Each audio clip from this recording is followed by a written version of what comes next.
நான் பார்த்த சினிமாவில் பார்த்த உதயநிதி சாருக்கும் இன்னைக்கு அரசியலில் இறங்கி அரசியல் தான் அரசியலில் இறங்கி மக்களுக்கு பணி செய்ய வந்தோடனே அவருடைய உருவம் அவருடைய பேச்சு எல்லாமே சினிமாவுக்கு இதுக்கு சம்மந்தமே இல்லாமல் இருக்கு. நீ சினிமா பணி அவர் முகத்தில் பார்க்கவே முடியாது. இப்போ அவருடைய பணி என்னன்னா உழைப்பு உழைப்பு உழைப்பு. 200 நிச்சயம், 200க்கு மேலே வர்றது நம்ம லட்சியம். பெண் பிள்ளைகள் அத்தனை பேரும் திமுகவுக்கு தான் ஓட்டு போடணும், திமுக கூட்டணிக்கு தான் ஓட்டு போடணும். அது கண்டிப்பாக நீங்கள் போட்டுருவீங்க. 2026 தமிழக முதலமைச்சர் வரப்போகிறது ஐயா மாண்புமிகு ஸ்டாலின் ஐயா.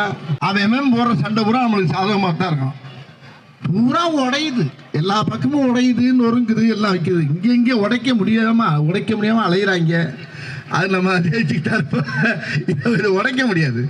இது பெரிய கோட்டை. அது பயங்கிறதே இந்த நம்ம கழக திமுகவுக்கு கிடையாது. அது நானும் ஒரு ஓரமாக இருக்கேன், என்னையும் சேர்த்துக்கியா. வாழ்க வாழ்க வாழ்க, வெற்றி வெற்றி, நாளை நமதே பின்னுவான்.